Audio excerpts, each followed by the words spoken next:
Selamat siang Bapak Ibu Guru SMP Negeri Dahulu. Pada siang yang berbahagia ini kita bersyukur boleh ada di tempat ini untuk mengikuti kegiatan yang dilaksanakan, yaitu kita mengikuti seminasi yang dilakukan oleh teman kita Pak Mas Karis Patin, itu JKP angkatan ke-11 angkatan ke-11 dengan tema budaya positif. Harapan kita melalui kegiatan ini kita boleh memahami apa itu budaya positif dan menerapkannya di lingkungan sekolah kita, sehingga kedepannya sekolah kita menjadi lebih baik lagi. Saat ini saya sebagai Kepala SMP Negeri Dahulu akan membuka acara kita pada siang hari ini. Terima kasih atas perhatiannya. Selamat siang. Kami berikan kepada Bapak Kelly menyampaikan apa saja yang disampaikan tentang pembahasan budaya positif. Baik, terima kasih kepada ibu kepala sekolah yang sudah memberikan kesempatan kepada kami untuk menyampaikan materi tentang diseminasi budaya positif, yaitu modul 1.4. Baik, yang pertama-tama saya hormati ibu kepala sekolah SMP Negeri Dahulu serta rekan-rekan guru SMP Negeri Dahulu.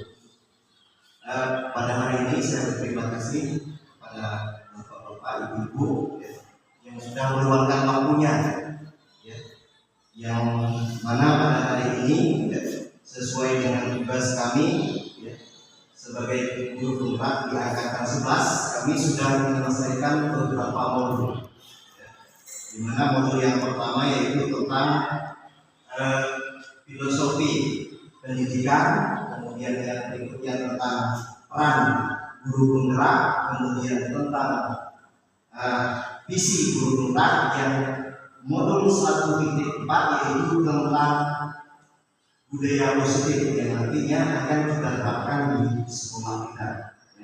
Melalui inilah saya akan menyampaikan kepada rekan-rekan guru tentang bagaimana kita menerapkan budaya positif di lingkungan sekolah. Namun sebelumnya Bapak Ibu, supaya kita agak ini memberikan contoh, saya kasih explain dulu. Silakan Ibu mundur dulu dari tempat duduknya.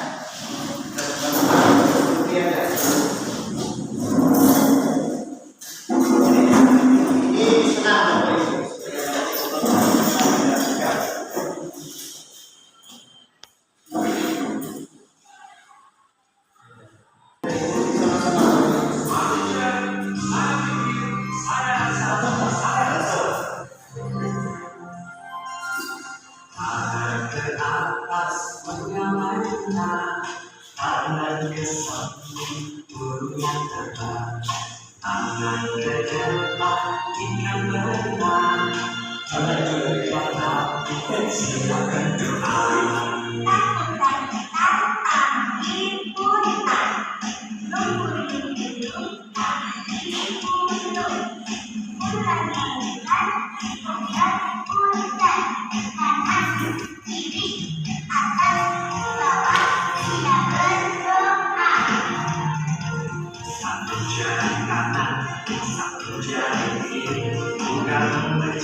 Nah, baik, terima kasih Bapak Ibu. Ya, kita sudah melakukan breaking tadi ya. Sekarang kita masuk ke tentang kesepakatan keyakinan kelas ya. Sebelum kita mulai materi, tentunya kita membuat yang namanya keyakinan kelas ya. Nah, keyakinan kelas ini berlaku selama kita mengikuti kegiatan diseminasi tentang budaya positif pada hari ini. Mungkin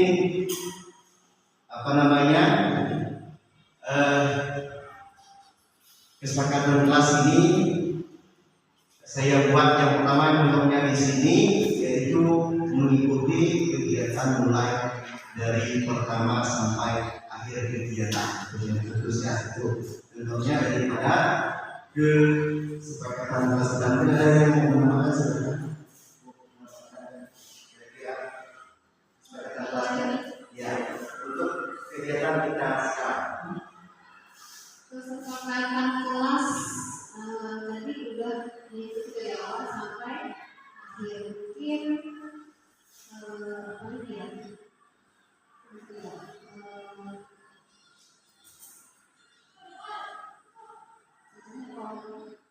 Memahami, mengerti apa yang disampaikan, memahami. Yang mengikuti lain dan mengikuti dari awal sampai akhir. Terima kasih. Jika ada lagi yang bisa menambahnya, jadi itu saja ya. Yang sekarang kita masuk ke materi tentang diseminasi budaya. Di sini di modul 1 kita tentang dimensi budaya positif di SMP Negeri 5 di tahun ini.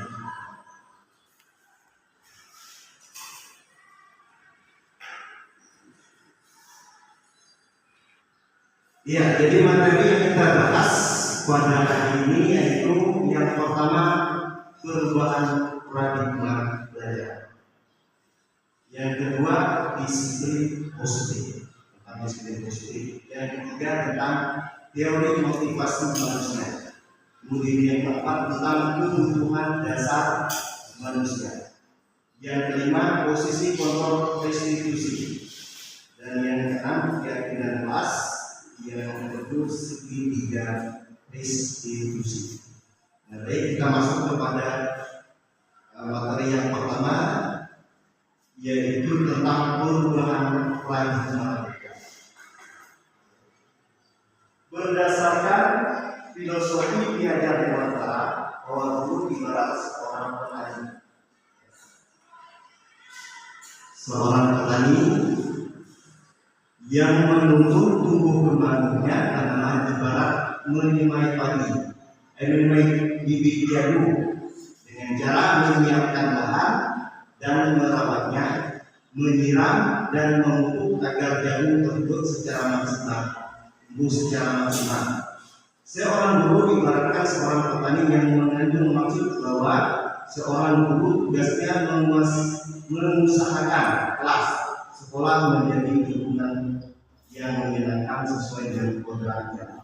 Jadi di sini kita sebagai guru diibaratkan seorang petani menurut Ki Hajar Dewantara. Ada perbedaan antara filosofi Ki Hajar Dewantara dengan pendapat Junlok, yaitu teori tentang tabula rasa.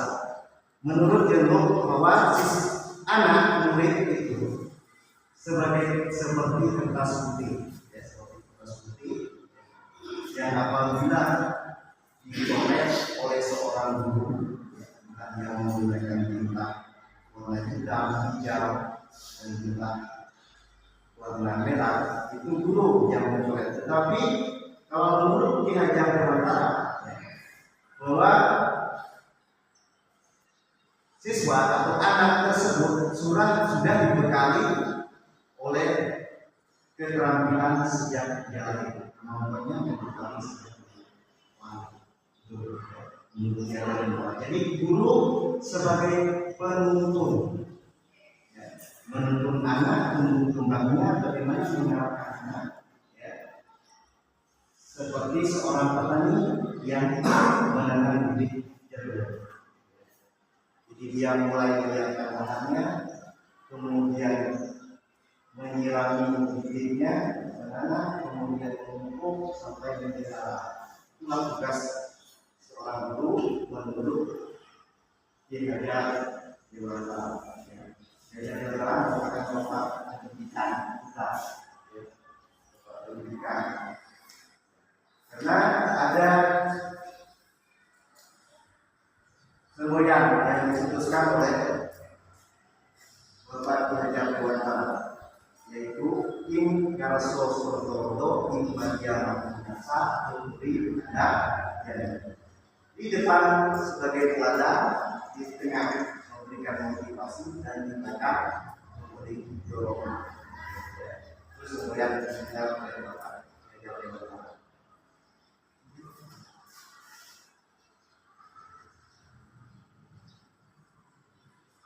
Kemudian berikutnya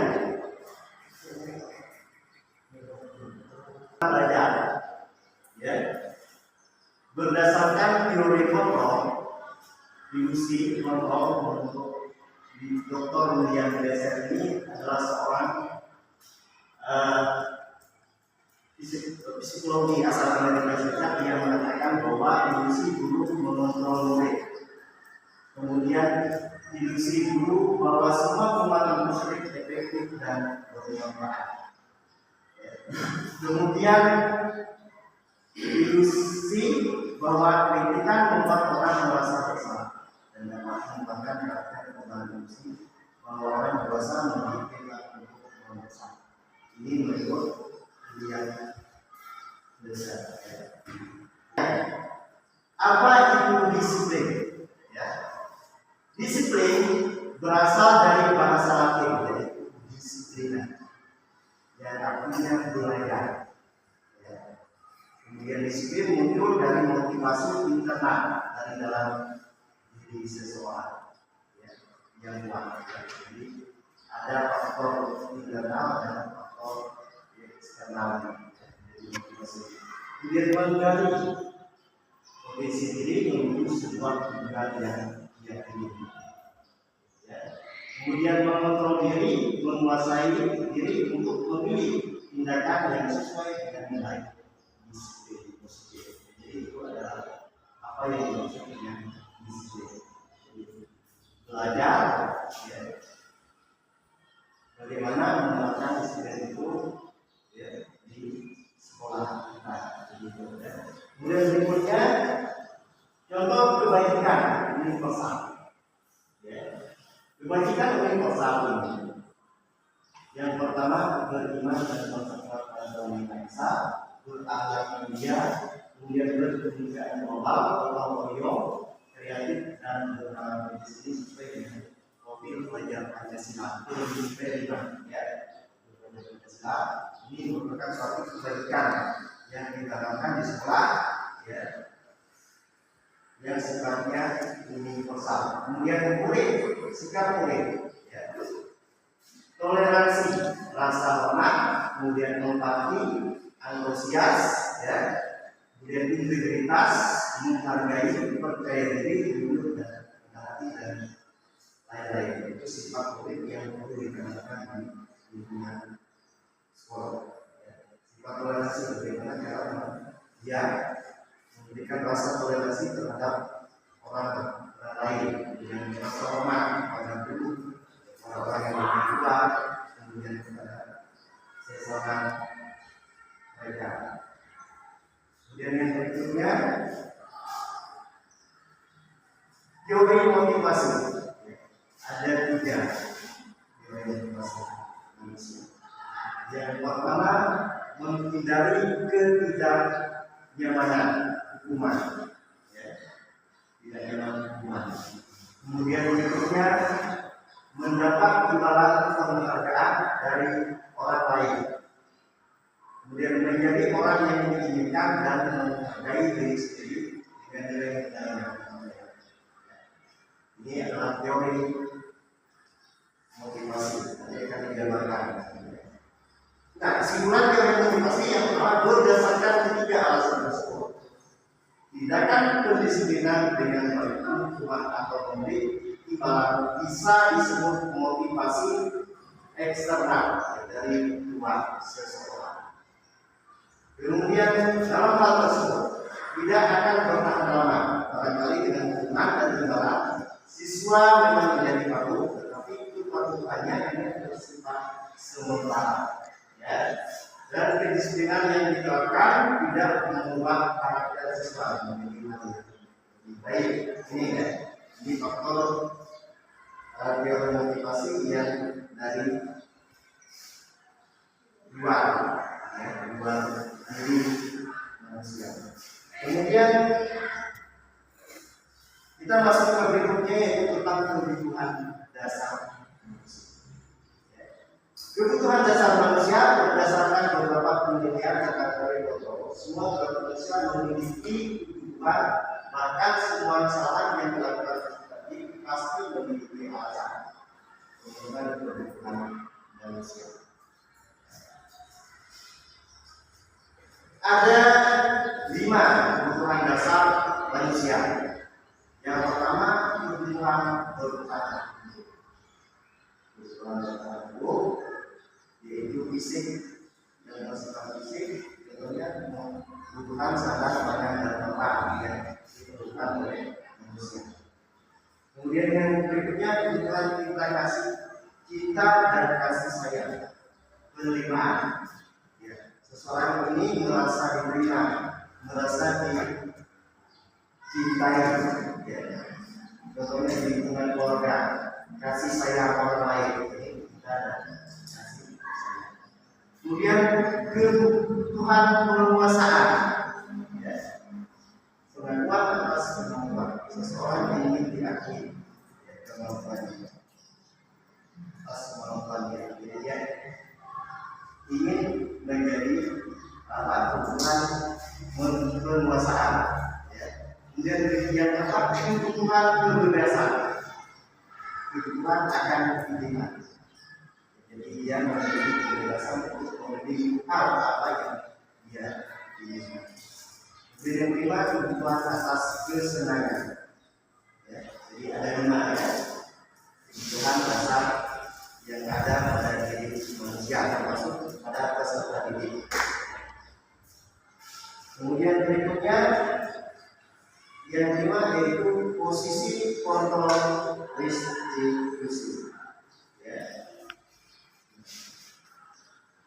Jadi sebelum masuk kepada posisi kontrol restitusi, di sini ada kasus ya mengenai tadi di mana yang kasus 5 kebutuhan dasar manusia. Ada kasus seorang siswa ya, yang duduk di kelas 4 SD ya, bernama Romi. Jadi dia pada saat dia berangkat ke sekolah dia selalu meminta bekal temannya. Ya. Jadi guru wali kelasnya itu mendapat laporan bahwa si Tony ini seringkali setiap hari dia meminta jatah bekal temannya. Jatah temannya itu ya, setiap kawan-kawannya membawa bekal dari rumah. Ya. Jadi setiap hari dia mengingatkan, sehingga ada salah satu siswa yang melapor, ya, melapor dengan guru wali kelasnya bahwa seperti ini sering meminta bekal dari rumah. Jadi dipanggillah si Tony oleh wali kelasnya. Kira-kira kebutuhan apa yang tidak didapat oleh si Tony?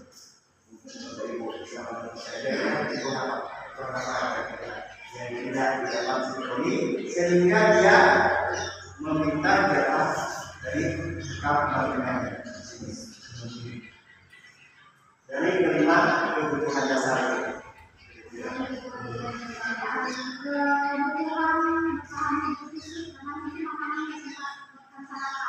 kebutuhan bertahan hidup. Dan mungkin dia lapar ya. Jadi orang tuanya tidak mengetahui dia punya dirata, selalu meminta bekal kepada teman-temannya. Disinilah bahwa kebutuhan dasar seseorang perlu dipenuhi. Jadi guru itu menanyakan kepada siswanya apa penyebab dia berbuat seperti itu. Jadi dia berbuat seperti itu karena kebutuhan dasar dia itu bertahan hidup.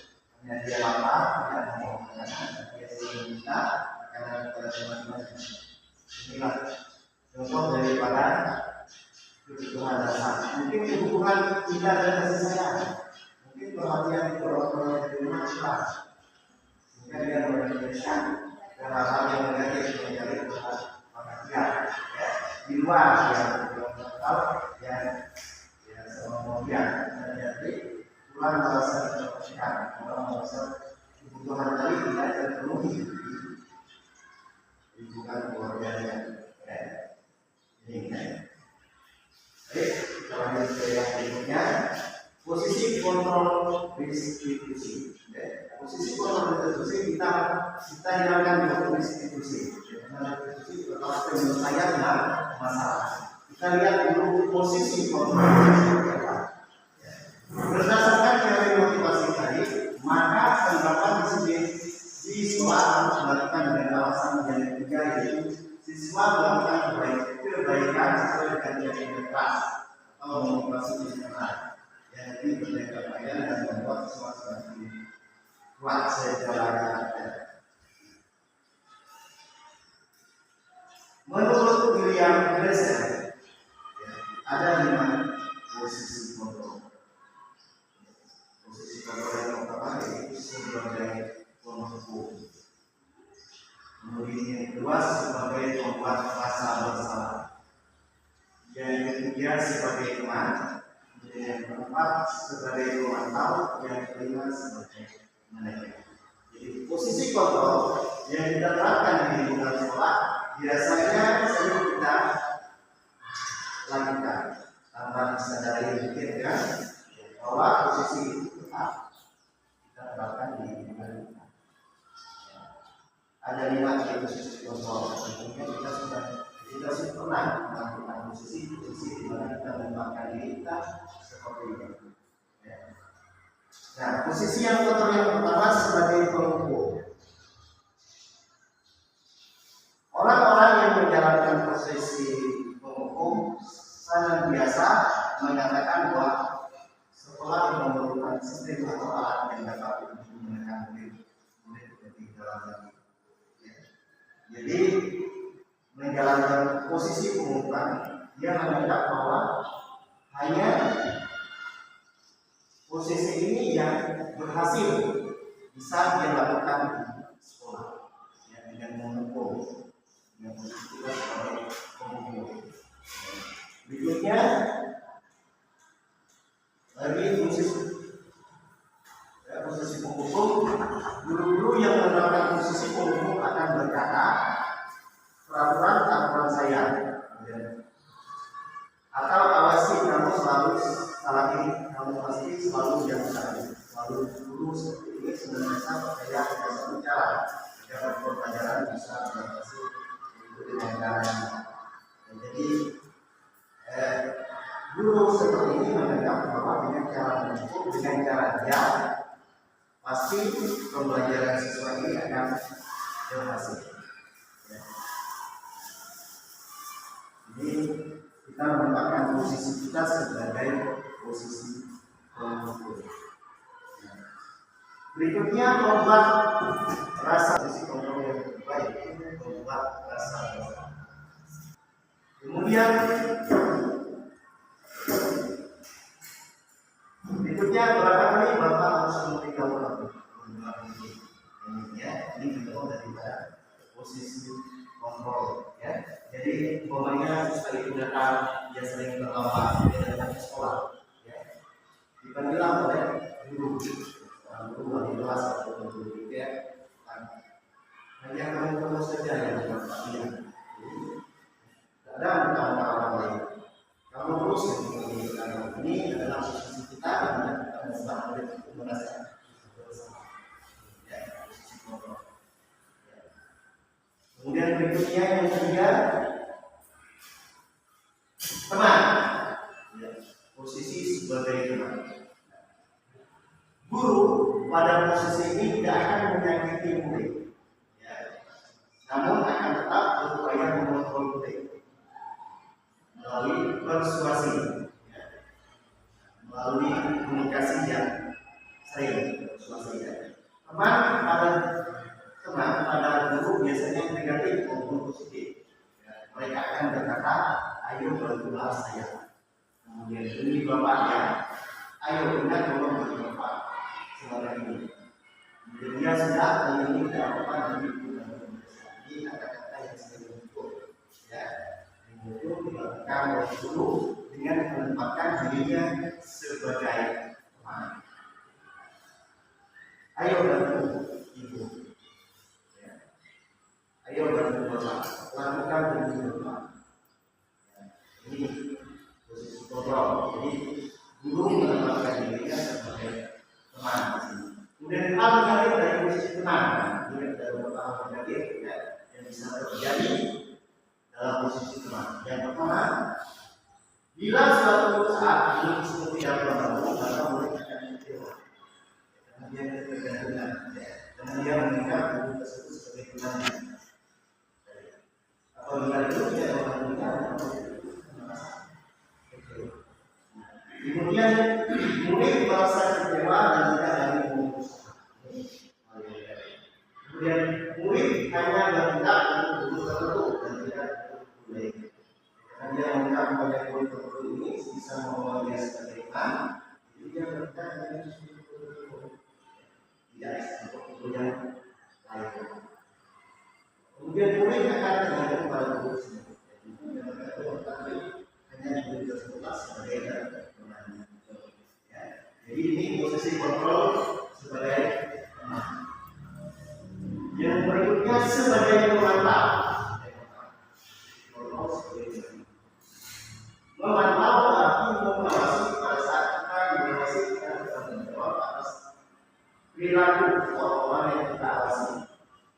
Posisi pemantau bertindak berdasarkan peraturan dan konsekuensi.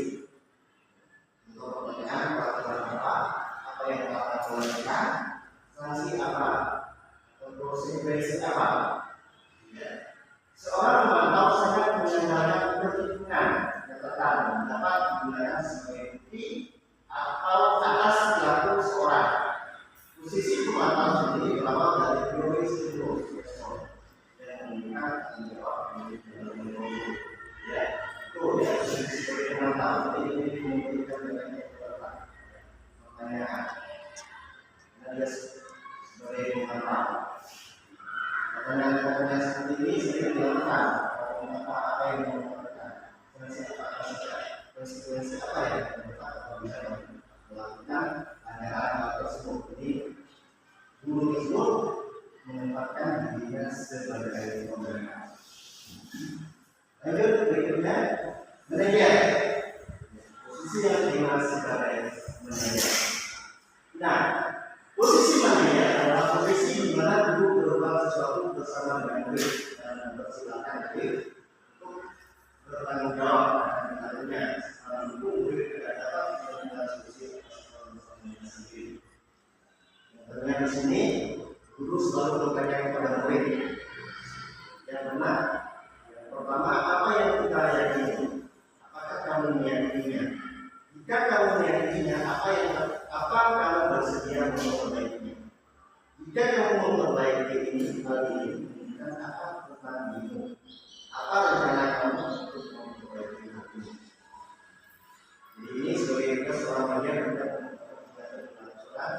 kita mendidik untuk dirinya sendiri. Ya, jadi guru menempatkan dirinya sebagai manajer, dia menempatkan murid supaya murid dapat menyelesaikan masalahnya sendiri, mengatur dirinya sendiri. Nah, dari kelima posisi kontrol yang kita sudah bahas tadi, dari sebagai penghukum, sebagai teman, sebagai pemantau, ya, kemudian sampai hal yang kelima sebagai manajer. Jadi mungkin di posisi manajer inilah yang lagi kita terapkan di yang namanya segitiga restitusi. Ya. Mungkin kita sudah melakukan kelima posisi program, tetapi kita akan memberikan, ya, apa namanya, menerapkan budaya positif apa yang tepat yang kita terapkan di sekolah, di sekolah kita, ya, sesuai dengan budaya positif. Nah, kemudian berikutnya, ini contoh tabel daripada penghukuman dan konsekuensi. Tentang dari sini, lari beli makanan basket 2 kali, ini sering kita dengarkan. Pertama contohnya kalau 3 guru video kan, ada siswa yang berapa itu, 2 kali, 3 kali. Ini adalah bentuk daripada penghukuman karena dia berbentuk fisik, ya, berbentuk fisik. Kemudian membersihkan toilet yang dibuat di media tulis. Membersihkan. Ini namanya konsekuensi. Ada anak, umpamanya dia menyukai kertas atau media, jadi kita tolong dihapus tulisan tersebut. Jadi ini adalah bentuk daripada konsekuensi. Ya. Nah, berikutnya contoh hukuman. Pusat di dalam jadi ya dilakukan oleh video ya disuruh pusat di siswa tersebut tidak menggunakan pakaian kostum. Jadi yang berikutnya berarti kertas dan lampu kertas yang disiapkan oleh temannya atau gurunya, ya, coret-coret. Jadi siswa tersebut harus menggunakan ini menggunakan konsekuensi. Yang berikutnya berkumpul di lapangan basket dengan nomor pas. Jadi ada hukuman karena dia menolak dengan hukuman yang keras. Siswa tersebut bertemu di lapangan kurang lebih selama 1 jam pelajaran. Ini adalah suatu hukuman.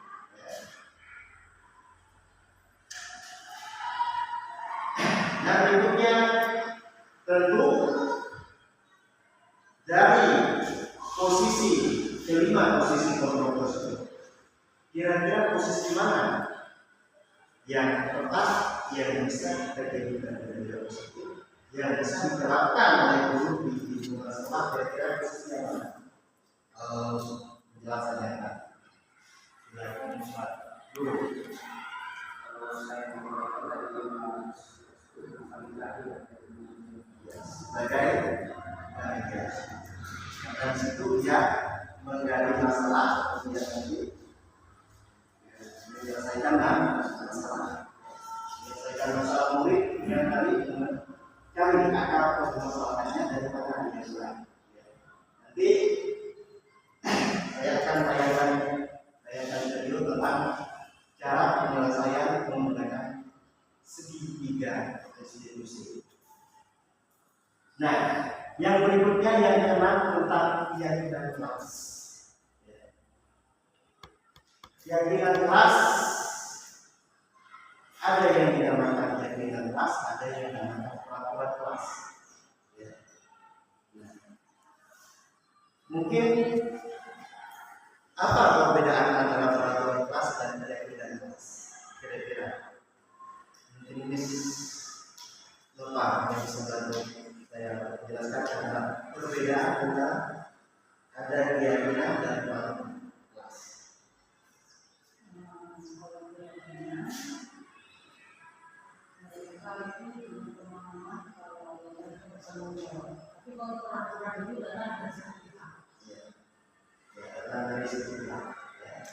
Jadi keyakinan kelas itu dibuat kolaborasi antara guru dan murid. Karena mereka yang menjalankan murid yang menjalankan aturan tersebut. Jadi peraturan itu dibuat oleh mereka dan mereka menjalankan aturan itu.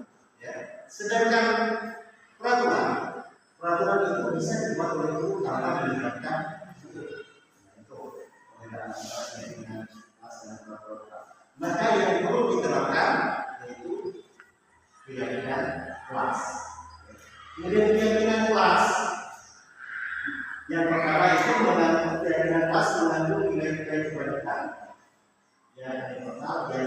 Jadi secara tersirat ya, nilai-nilai yang positif, nilai-nilai budaya yang positif yang bisa diterapkan, yang bisa digunakan sebagai peraturan kelas.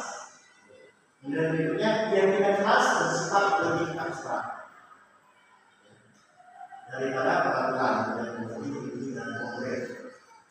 Kemudian berikutnya keyakinan kelas merupakan pertanyaan-pertanyaan yang universal. Jadi bentuk daripada keyakinan kelas. Kemudian berikutnya pertanyaan keyakinan kelas senantiasa dibuat dalam kalimat yang positif. Dan berikutnya keyakinan kelas hendaknya tidak terlalu banyak, tidak mudah diingat dan dimahami oleh semua warga kelas. Ini ya, disebut perbuatan peraturan kelas. Yang berikutnya keyakinan kelas sebaiknya sesuatu yang dapat diterapkan di lingkungan.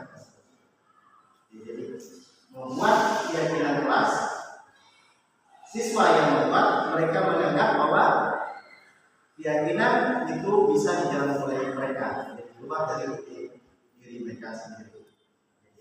Inilah bahwa keyakinan kelas itu dapat diterapkan di lingkungan kelas mereka. Yang berikutnya semua warga sekolah hanya berkontribusi dalam pembuatan keyakinan kelas lewat kegiatan surat pendapat. Jadi dalam suatu keyakinan kelas kita ada yang namanya surat pendapat, itu meminta pendapat kepada siswa. Ya.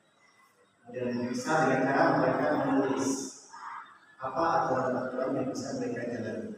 Ya. Kemudian didetail. Jadi setelah itu kita lihat kira-kira peraturan seperti apa menurut mereka yang sering muncul ditulis. Itu memang dari peraturan keyakinan kelas. Ya. Jadi mungkin hal ini bisa diterapkan ya, setelah di awal semester pertama dan semester kedua. Ya, setiap guru sebelum memulai suatu pelajaran ya, mengenaikan materi itu diwajibkan untuk membuat yang namanya keyakinan kelas supaya kelas itu dapat berjalan. Mereka selalu mengingat peraturan kelas kami. Ini untuk menjelaskan. Jika saya menganggap, saya akan menganggap keyakinan yang sudah saya buat.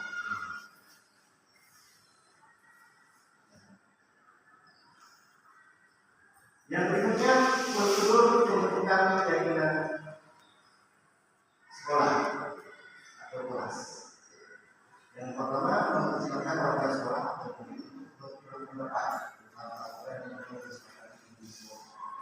Jadi setiap murid itu diberi kesempatan untuk menyampaikan pendapat mereka tentang apa yang akan mereka jalani atau apa namanya keyakinan apa yang akan mereka lakukan di kelasnya. Yang berikutnya mencatat semua masukan-masukan para murid. Warga sekolah di papan tulis atau di kertas besar agar semua warga sekolah dapat melihat. Jadi setelah dibuat dicatat di kelas supaya mereka nanti membaca tentang ini ya, keyakinan kelas kami dalam pelajaran membaca matematika, SLS dan supaya selalu mengingatkan mereka. Kemudian berikutnya susunan keyakinan kelas sesuai dengan prosedur pembentukan keyakinan sekolah. Susunan keyakinan kelas sesuai dengan prosedur pembentukan keyakinan sekolah. Sesuai dengan apa yang ada di sekolah kita. Dan gantilah kalimat-kalimat yang menjadi positif. Tentunya pada saat siswa membuat suatu peraturan, mungkin ada kalimat-kalimat yang sifatnya negatif, tidak sesuai. Disinilah tugasnya nanti guru mengganti kalimat tersebut menjadi kalimat yang positif. Contohnya mungkin buatlah jangan membuang sampah sembarangan, atau kita ganti dengan kalimat buatlah sampah pada tempatnya. Dan selanjutnya tinjau kembali daftar yang sudah tertera. Ya, Anda mungkin akan mendapat bahwa memang kondisi sudah ada peraturan. Ya, jadi mungkin di dalam mereka membuat tadi definisi kelas masih terdapat kalimat-kalimat yang berupa peraturan itu kan seperti aturan di sekolah, peraturan sekolah, umpamanya siswa dilarang berrambut gondrong, peraturan di sekolah. Ditinjau kembali apakah itu masih dalam bentuk peraturan atau dalam keyakinan kelas. Selanjutnya ajak warga sekolah atau murid untuk menemukan nilai kebaikan yang nilai. Jadi kita dituntut untuk mengajak warga sekolah atau murid untuk menemukan nilai suatu kebaikan. Apa nanti yang akan kita tuju?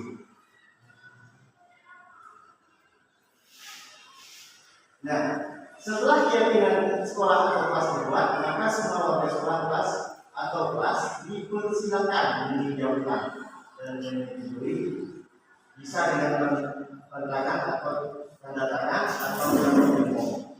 Jadi untuk menyetujui nanti di situ kita hubungkan kategorinya atau kita setuju ini adalah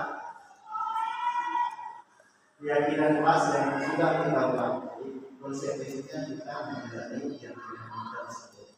Kemudian keyakinan sekolah kelas selanjutnya bisa diletakkan di dinding kelas tempat yang mudah dilihat semua warga sekolah.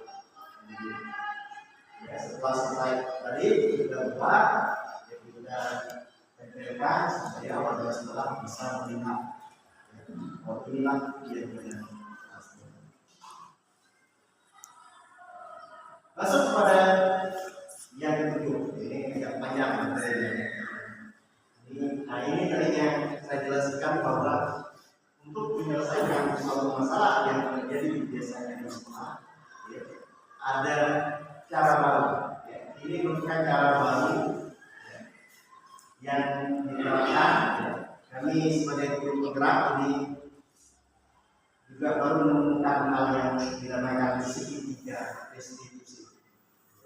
Cara penyelesaian masalah pada siswa. Ini segitiga restitusi.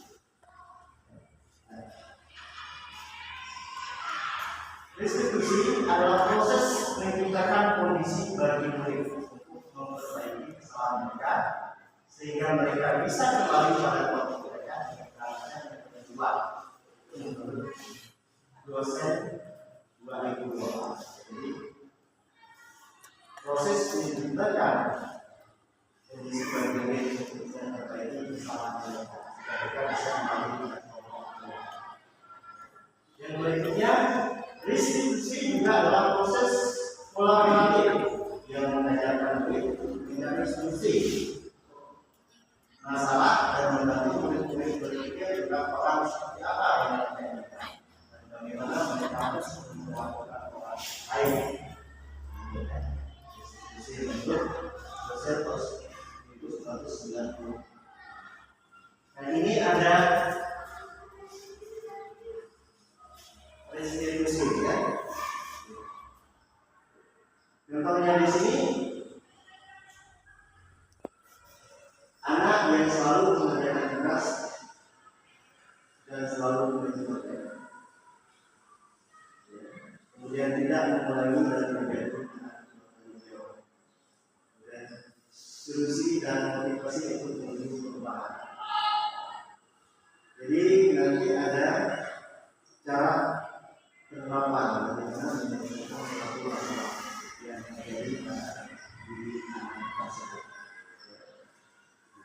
Selain tadi dengan membuat kita mengetahui bagaimana anak tersebut harus memenuhi kebutuhan dasar. Setelah kebutuhan dasar kita harus mengetahui posisi kontrol apa yang tepat dilakukan. Setelah posisi kontrol, bagaimana cara menyelesaikan masalah. sehingga anak tersebut ya, bukan berdasarkan tekanan, ya, bukan berdasarkan hukuman, tetapi anak tersebut menyadari dari dalam dirinya sendiri bahwa hal tersebut ya, merupakan sesuatu yang harus dirubah. Betul, ya. Fungsi daripada segitiga restitusi. Ya. Nah, langkah-langkah dalam penerapan segitiga restitusi yang pertama yang kita lakukan sebagai seorang pendidik yang pertama yaitu menstabilkan identitas. Ya, menstabilkan identitas. Ya. Tindakan kita semua akan melakukan hal yang terbaik yang apa yang kita lakukan. Setelah melakukan menstabilkan identitas, barulah kita memvalidasi tindakan yang salah. Tindakan semua dilakukan dan memiliki alasan. Tentunya siswa berbuat sesuatu tentu ada alasannya. Setiap perilaku manusia, baik itu baik atau buruk dan sebagainya, dia memiliki alasan. Menurut yang ketiga, menanyakan keyakinan. Menanyakan keyakinan. Dimana kita semua memiliki motivasi dari dalam diri kita dari itu dan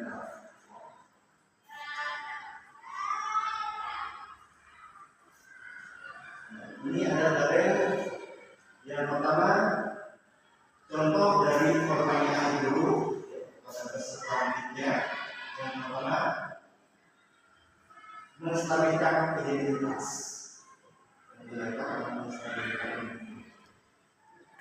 Artinya di sini dia membuat suatu pertanyaan. Saya juga pernah melakukan kesalahan seperti itu. Ini bentuk pertanyaan menstabilkan identitas. Dan berikutnya memvalidasi tindakan yang salah. Di sini padahal kamu bisa melakukan yang lebih buruk. Bisa melakukan yang lebih buruk. Yang ketiga, menanyakan keyakinan. Kamu mau jadi orang yang seperti apa? Dan berikutnya, tentunya menstabilkan identitas, kamu bisa menyelesaikan ini. Kamu pasti punya alasan mengapa melakukan hal ini. Ini memvalidasi tindakan ini. Nanti akan kita lihat sebuah yang berbeda bagaimana seorang guru menyelesaikan masalah dengan menggunakan segitiga restitusi. Ya, mungkin ya, untuk materi ini yang saya dapat sampaikan sebelum nanti kita membuat sebuah video dan juga tanyakan mengenai bagaimana cara menyelesaikan masalah ya, siswa kita dalam sebuah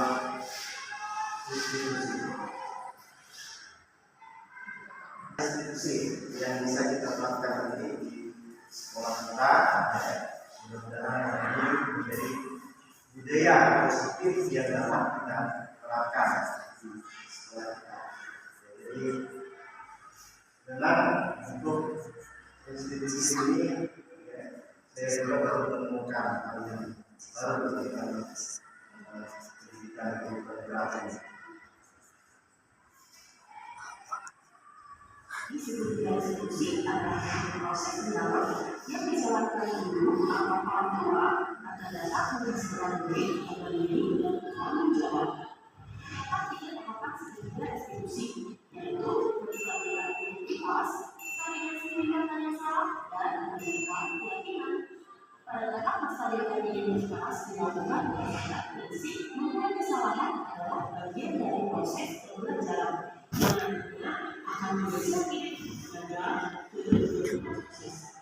Selanjutnya, tahap validasi tindakan yang salah dilakukan dengan berdasarkan prinsip setiap perilaku berupaya memenuhi suatu kebutuhan tertentu. Guru akan bergeser dari pengertian stimulus respon menjadi proaktif. Sehingga dengan mengakui kebutuhan murid akan memperbaiki hubungan murid terakhir kebanyakan. Pada saat ini murid akan diberi pertanyaan utama untuk memunculkan motivasi secara intensif sehingga mampu mengalihkan keyakinannya dengan tindakan yang salah. Kasus pertama, Mina tidak terima pekerjaannya selalu dicontek oleh temannya. Ia marah dan bisa menahan emosinya. Berikut adalah skenario penyelesaian masalah menggunakan strategi restitusi. Mina ini juga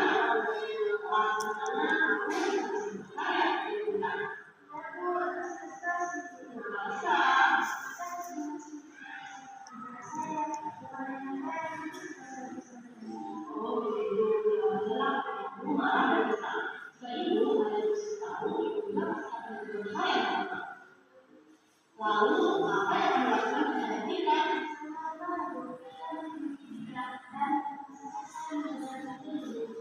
Oh begitu, pasti kamu bersyukur ada apa?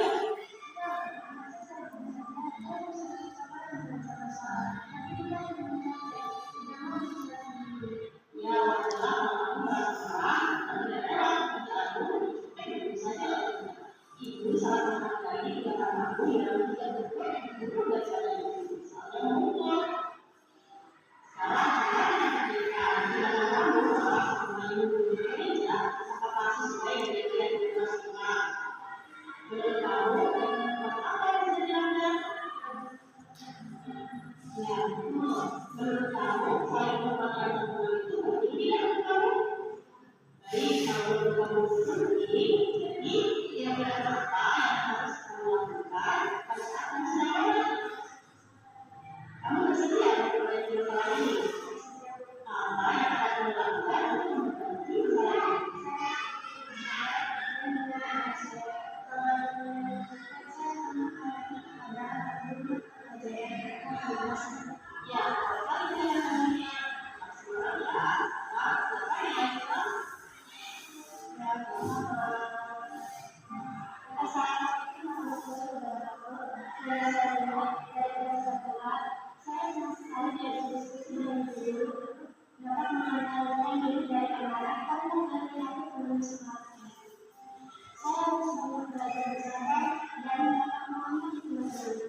Kasus kedua, najis sehingga jauh tinggal.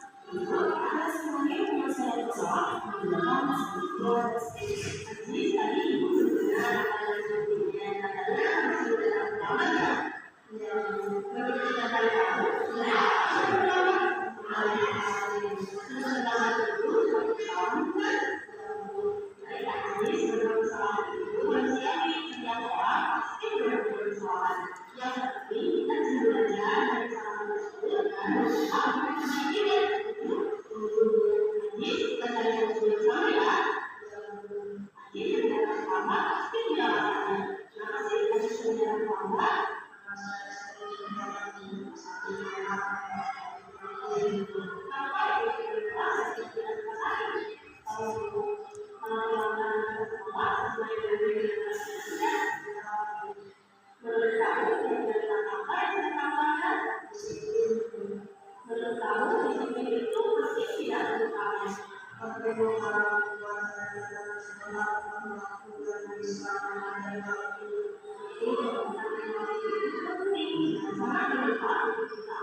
Terima kasih. Baik,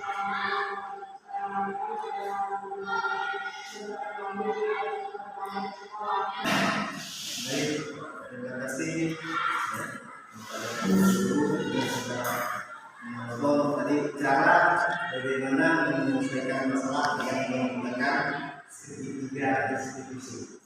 Mungkin budaya positif inilah yang dapat kita terapkan di dalam sekolah kita. Dan tadi apa yang dikatakan oleh Pak Robert tadi sebagai manajer, kontrol, sebagai penghubung. Nah, kita bisa menerapkan budaya positif apa yang akan kita terapkan di dalam sekolah kita. Jadi sama-sama belajar, kita sama-sama belajar. Jadi penerapannya seperti apa? Mungkin selama ini yang kita lakukan itu sesuatu yang belum tepat. Tetapi setelah kita mengetahui bagaimana cara mengatasi tahap demi tahap kita bisa merubah hal tersebut. Mungkin itu saja yang dapat saya sampaikan. Lebih kurangnya saya mohon maaf. Saya akhiri. Selamat pagi dan salam sejahtera.